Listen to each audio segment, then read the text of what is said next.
होना चाहिए, मेरे बच्चे को इंसाफ मिले, खून के बदले खून। दोस्तों, गाजियाबाद के खोड़ा थाना क्षेत्र अंतर्गत नवनीत विहार कॉलोनी में 28 मई 2026 को शाम करीब 3:30 बजे एक दुखद घटना घटी, जिसमें 17 वर्षीय सूर्या प्रताप चौहान नाम के कक्षा 11 के छात्र की चाकू से हुई चोटों के कारण 29 मई को अस्पताल में मौत हो गई।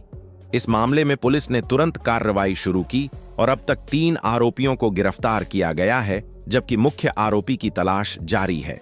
दोस्तों, ऐसी घटनाएं पूरे समाज को सोचने पर मजबूर करती हैं। अगर आपको सही और संतुलित जानकारी पसंद है तो कृपया इस वीडियो को लाइक करें और कमेंट में अपने विचार शांति बनाए रखने और न्याय की दिशा में साझा करें। इस घटना की विस्तृत जानकारी देते हुए सबसे पहले यह समझना जरूरी है कि गाजियाबाद का खोड़ा इलाका घनी आबादी वाला क्षेत्र है, जहां विभिन्न समुदायों के लोग लंबे समय से साथ रहते आए हैं।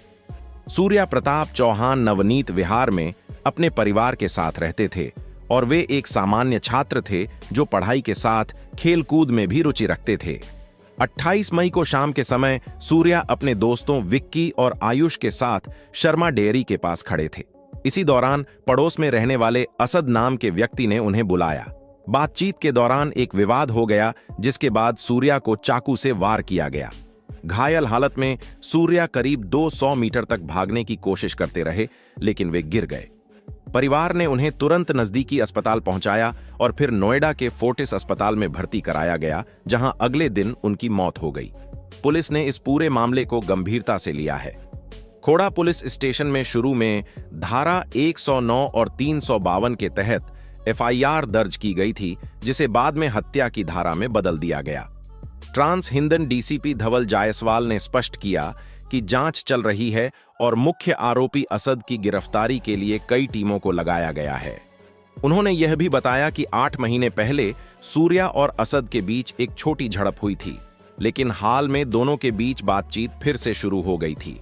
पुलिस CCTV फुटेज की जांच कर रही है और आसपास के इलाकों में छापेमारी जारी है। इलाके में भारी पुलिस बल तैनात किया गया है ताकि कोई भी अप्रिय स्थिति न उत्पन्न हो। उत्तर प्रदेश पुलिस की इस त्वरित प्रतिक्रिया ने स्थानीय स्तर पर तनाव को नियंत्रित रखने में मदद की है। अब तक 3 आरोपियों को गिरफ्तार किया गया है, जिनमें असद के परिजन भी शामिल बताए जा रहे हैं। परिवार के सदस्यों ने पुलिस को पूरी घटना की जानकारी दी है और वे न्याय की मांग कर रहे हैं। सूर्या के बड़े भाई यश ने शिकायत दर्ज कराई, जिसमें उन्होंने बताया कि उनके भाई को बुलाकर विवाद किया गया। इस मामले में फॉरेंसिक जांच और गवाहों के बयान महत्वपूर्ण साबित हो रहे हैं।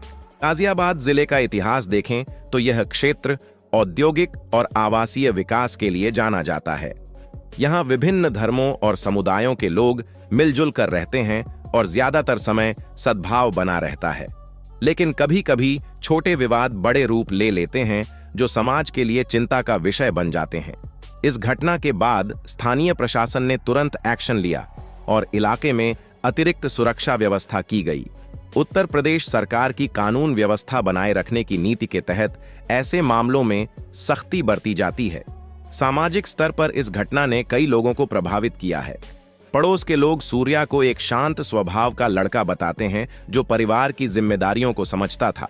उनके माता पिता और भाई बहन इस नुकसान से गहरे सदमे में हैं।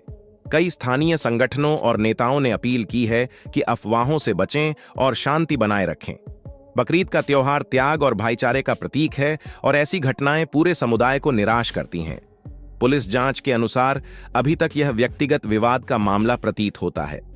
DCP ने कहा कि सांप्रदायिक एंगल पर अभी कोई पुष्टि नहीं हुई है और पूरी जांच निष्पक्ष तरीके से की जा रही है। उत्तर प्रदेश के मुख्यमंत्री कार्यालय और गृह विभाग ने भी स्थिति पर नजर रखी हुई है। मंत्री दानिश आजाद अंसारी सहित अन्य नेताओं ने बयान दिए हैं कि दोषियों के खिलाफ सख्त कार्रवाई होगी और हर नागरिक की सुरक्षा सरकार की प्राथमिकता है। युवा अपराध को रोकने के लिए समाज को मिलकर प्रयास करने की जरूरत है। स्कूलों में सहिष्णुता और संवाद की शिक्षा पर जोर दिया जाना चाहिए।